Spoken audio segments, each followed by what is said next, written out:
Thank you all for coming. I'm very excited about this year's Teacher Institute on Migration. I want to first start off by pointing out on the PowerPoint here the co-sponsors of this institute. So the Migration Institute is co-sponsored by the Center for International Studies, the University of Chicago Program on the Global Environment, the Center for Middle Eastern Studies, the Center for East Asian Studies, the Center for Latin American Studies, South Asia at Chicago, and the Center for East European and Russian Eurasian Studies. These are our international and area study centers at the university. We work together to provide education in international studies, including, as I mentioned, the global environment. And we assist educators in internationalizing their curricula through lectures, workshops, institutes, cultural events, and the resources that we house at our centers. And the goal, of course, is that internationalized curricula will help your students to become globally aware and critically thinking citizens. I also want to specifically thank the Department of Education for their generous Title VI funding that allowed us to put this institute on for you all. Hopefully, at some point, you have visited the Center for International Studies website. I have the URL on the top here. When you visit our website, it looks something like this. And I want to highlight our educator outreach area. When you click on that tab, it'll take you to a page where on the left you'll see tabs for educator workshops, student events that we're offering, past and present summer teacher institutes, our email newsletter that you can sign up for, and our event archive. We've been quite fortunate to have a wide range of speakers that have been willing to go out to elementary, high school, community college classrooms to talk about a variety of topics. And you're welcome to contact any of our area study centers if you have something specific that you'd like a speaker to come out to discuss with your students. This is a screenshot of some of the teacher workshops that we put on during the 2010-2011 academic year. The Perspectives on Islamic Civilization in the Modern Middle East was a collaboration with the Center for Middle Eastern Studies, and that was a 6-week program that we did each Thursday at the Cultural Center. But typically our teacher workshops are one-offs. So the Global Freshwater and Invasive Species teacher workshop was here.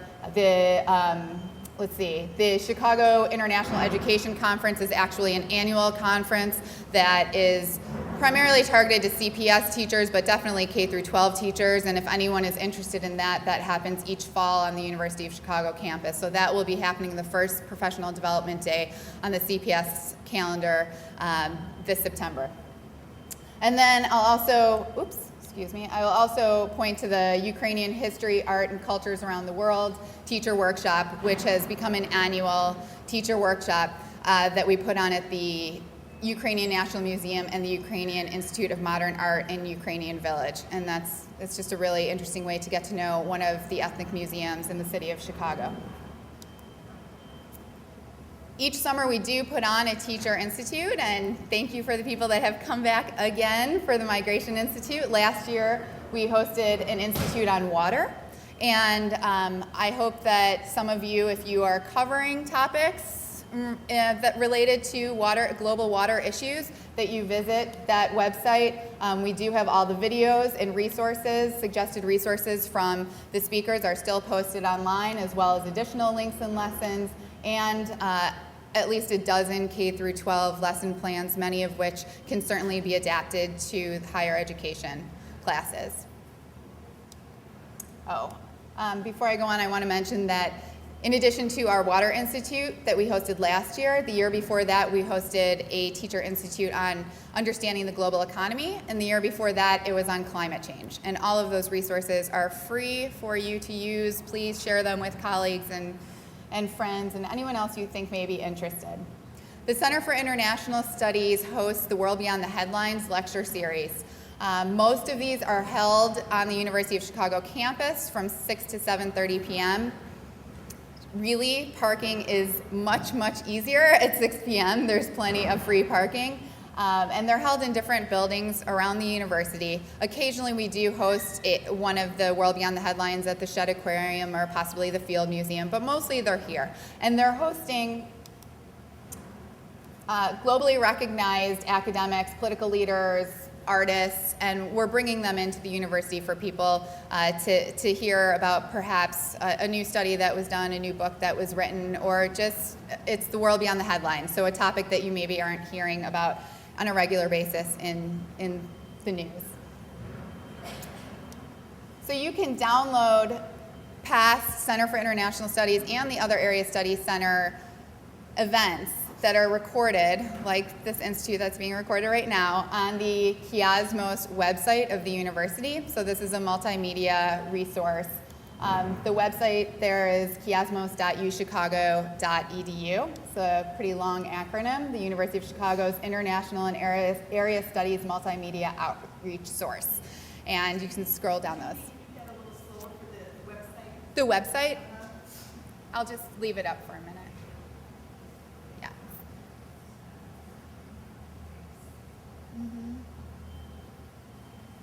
So as I note here, all of these videos are free and available for you to use for curriculum building, or even to just assign to your students to watch, or show in your classroom. They're there for your use. Is that okay, Jill? Again, I want to thank the co-sponsors of this institute, the Center for Middle Eastern Studies. This is a screenshot of their website. And all of the centers on campus offer resources for your use, as well as a variety of outreach programs. One in particular I think is interesting of the Center for Middle Eastern Studies is the Chicago's Muslims in Their Own Voices project that they did in collaboration with the South Asia at Chicago Center. And this is a place where you can actually download with your students different interviews from around Chicago. But all of the centers have very interesting programs. The Center for East European and Russian Eurasian Studies, the Center for East Asian Studies, South Asia at Chicago, and here you see a picture there. This is a conference that we all collaborated on recently, March 15th, on BRIC, which was Brazil, Russia, India, China conference, looking at the emerging middle class. So you can download those videos when you click on these links. And the Center for Latin American Studies. So again, welcome to the Migration Institute this year. Today we will be discussing social and legal aspects and be hearing from Aaron Terrasas, Oscar Chacon, Xochitl Bada, and Anwen Tormi. The goal of these teacher institutes is not to provide you with so much depth on each individual topic, not so much to provide you with a lot of statistics and data, but more to discuss these general themes in such a way that you feel comfortable going into the classroom and talking about the ideas with your students. So hopefully you're being exposed to new topics as they relate to migration that perhaps you haven't heard in the general news before, and it is something that you want to add into your curricula or perhaps develop new lessons. On day 2, we'll be discussing environment and conflict, and on day 3, economic factors. And we thought it was very important. I will just point out the environment part of day 2. We thought it was important because this is a conversation that you don't often see in the news, but as borders, I shouldn't say, as they're becoming more severe flooding, desertification, as the environment is changing more rapidly, it's becoming more apparent that the borders, the man-made borders that we've created, are stopping people from being able to go places that are livable, right? So this is a whole nother issue, and when we talk about interdisciplinary topics, I mean, this is something that can certainly be discussed in a world studies class, an English class, a history class, you know, how these patterns have changed in terms of border, of course, environmental science, of course, biology, and I think it's just a really important conversation to have in terms of what are political leaders doing to accommodate for these changes in the environment. That's another reason why we're hosting the movie on Wednesday that hopefully everybody has heard about, the Climate Refugees movie. And I have a slide for that coming up in a couple minutes. But before I get to that, I just want to point out on the table each morning there will be a different internet code. And when you try to log on, if you bring your computer, and you don't need to have one for this institute, but when you log on, the CNET ID is what's shown on the table there, and then the password you just leave blank. A couple more logistical items. So in your folder, you should have found one, a program schedule. Second, a list of speaker bios. Third is the two-sided evaluation. This is our evaluation for day one. And I just want to mention now, and I'll remind you later, if you could please, when you fill out the evaluation, mark one of the numbers instead of between numbers. I know sometimes it feels like it's a 1.5 or a 2.5, but it's really, really hard for us to pull our data together when we don't have. So please, check one. And then lastly, CPDU forms for K through 12 teachers. It works a bit differently this year. If you are attending all 3 days and you marked when you registered on the website, you marked that you were attending all 3 days, you received in your folder one Illinois State Board of Education CPDU evaluation form. So we're going to collect that on day 3, because if you look on it this year, it says June 27th, 28th, 29th. We were told this year we could just do one, which is great. We don't have to waste paper for every day. In addition to that, we have the University of Chicago Professional Development Activity sign-in sheet. And on the top of that form, you need to fill out, you are the student, you need to fill out the address that you want your certificate of completion for the CPDUs to be sent to, and then you need to sign each day. And then we will collect that from you on day 3 as well. If you are only here for 1 or 2 days, then hopefully we got it right, and in your folder I hand wrote just the days that you will be here. So please let me know if you didn't get one of these forms because you didn't originally ask for them. I do have extras. I'll be around during lunch or after the end of the institute day. The sign-in and sign-out procedure. This is only important if you are asking for credit. So please, I ask you not to put us in the difficult position of leaving a couple hours early and then still saying, please, can we have credit? It's awkward for us because then, we're lying to Chicago Public School office. So if you are looking for credit, make sure that you sign in with Muamara in the morning. Make sure that you sign out before you leave. If you forget, just come back and please do that. We will allocate 6 CPDUs per day, 18 CPDUs total. And I already went through the end there that you will receive that certificate to the address that you put on the top of that the activity form.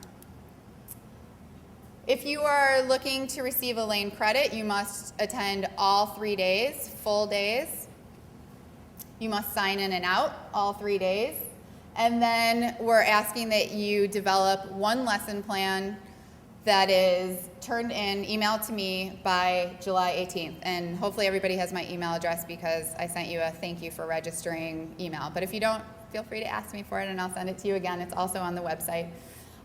There is the format, the template for creating the lesson plan is on our website.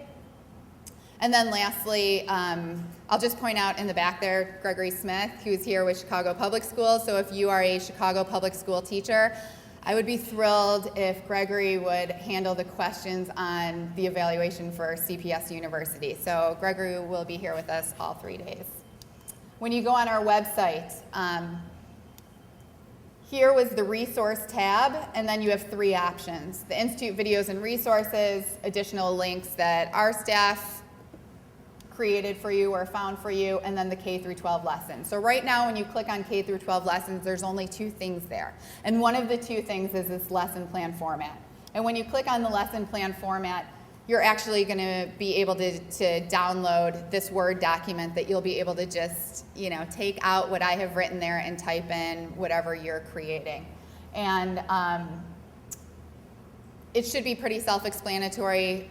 Maybe have a look at it at the end of this week in case you have any questions that you can ask me before it gets too close to July 18th. The one thing that I specifically ask is that in the objectives that you use it, that you say students will do blank, but that's all written on there, and it should be pretty clear. Each day this year, we've allocated time for table discussions of lesson plans. So whether you're getting lane credit or not, the goal of this is that you're incorporating some of these topics into your curricula. Today we have 1 hour, and then we have 2 sessions on Tuesday and Wednesday for this sort of discussion at your tables. Of course, we leave it up to you whether you want to stay at the same table with the same people each day, or if you want to move around. About 55% of the people that are registered for this institute are K through 12 teachers. Approximately 30% are higher education. About 10%, and I'm just using abouts here, approximates, are K through 8. And then we have other individuals representing some of the ethnic museums from the city of Chicago. We have a representative from Chicago Public Schools. And then we have a couple of other interested community members. So I tell you that because I think it's to your benefit to sort of move around and hear some ideas from different people as we go through these table discussions. I'd also like to point out 2 people that are in the back table over on this side of the room. Lauren and Jeff are working with me this year to create additional lesson plans that will be posted on the website. And again, these lesson plans are meant to be based on the presentations that you hear at the Institute. So specifically, if you're looking for lane credit, this isn't just please create a lesson plan on migration.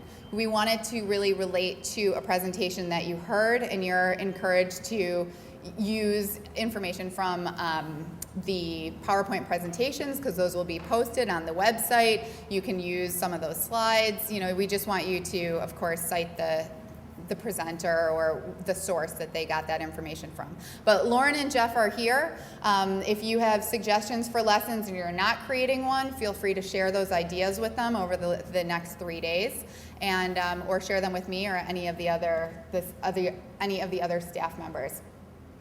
Sorry, I also wanted to point out, so Sarah Earhart is in the back of the room here. She's with the Center for East Asian Studies, and Alex Barna, almost next to her, is with the Center for Middle Eastern Studies, and we will have some representatives from other centers over the next few days that I will point out.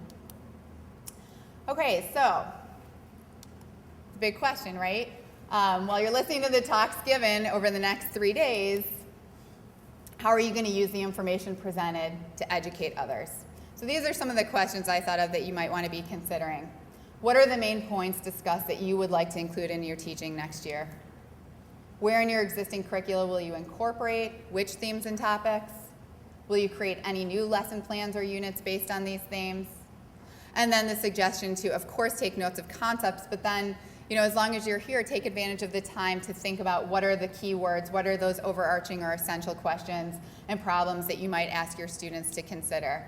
And ultimately, you know, what do you want your students to know about migration issues? It probably does not fit into your curriculum right now, but you may hear some information that you think is important enough that doesn't matter, you're going to fit it in because they're not hearing it anywhere else. And we felt that this was an important enough topic that we created a 3-day institute on it. So that's our hope. So the institute videos and resources, as you know, are under the resource tab here. We will be posting the PowerPoint presentations pretty much daily as they're presented at the institute, and the videos will hopefully be up within a month.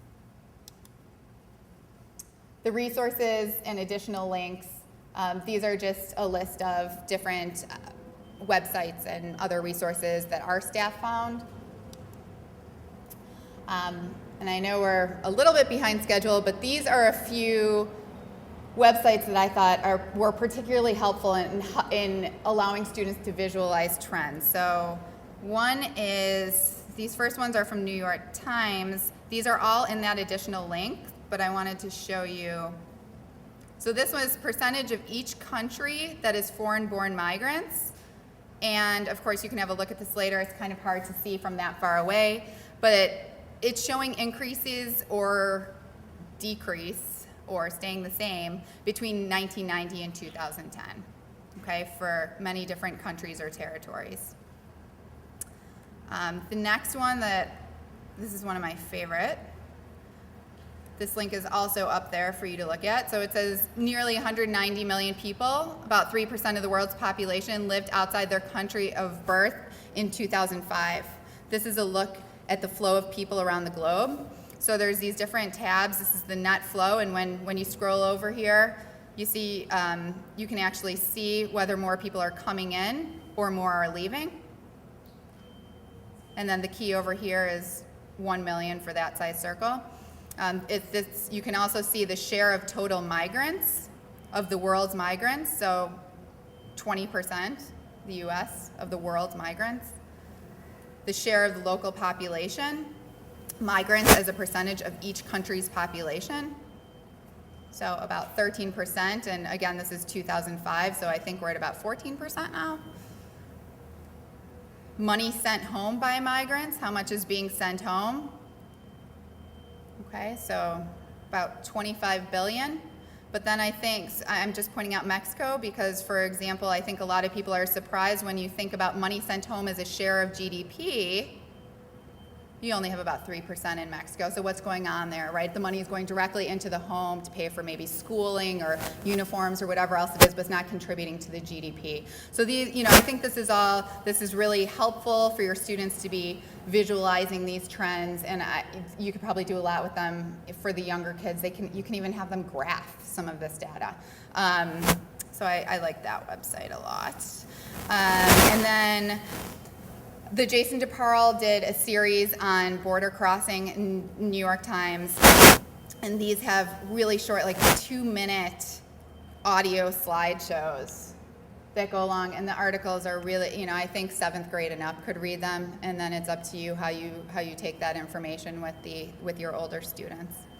I thought that was very useful. The Economists have a videographic migration video that's 2.5 minutes long. I'm not going to show that right now. Where's my mouse? But lastly, I wanted to point out the Migration Policy Institute's Educators Corner. And I think Aaron Terrasas is our first speaker from Migration Policy Institute, and he'll speak more about what they do.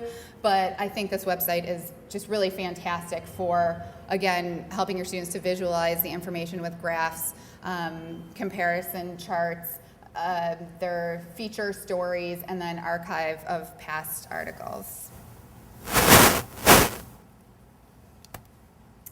Okay, so teaching migration is relevant to your students. 14% of the US population was foreign-born migrants as of 2010, and then 22% of Chicagoans were foreign-born according to the 2010 census. It's a lot higher than other Midwest cities. So I think this is relevant when you think about, I think this is extremely relevant when you think about what are some of the issues that your students are dealing with in their houses. They may be first generation or second generation, but they're certainly hearing about these issues in the classroom, and I think it's crucial that teachers have a general understanding so that you can relate to your students and really educate their peers of some of these issues. Okay, so lastly, I want to just mention the movie that we're showing on Wednesday. Is the $5 admission does not go to our center. It goes to the University of Chicago Theater, the Doc Films, but that is waived for anybody that is attending this institute. So we will have somebody at the front there that's just marking off your names when you arrive. We certainly hope that you will join us. It's from 6 to 8:30 p.m. The film is great. I've seen it. We are flying in the film director from LA, and then our speaker, Coco Warner, who will be speaking to you tomorrow morning, first thing tomorrow morning, will also sit on a panel with the film director following the actual screening.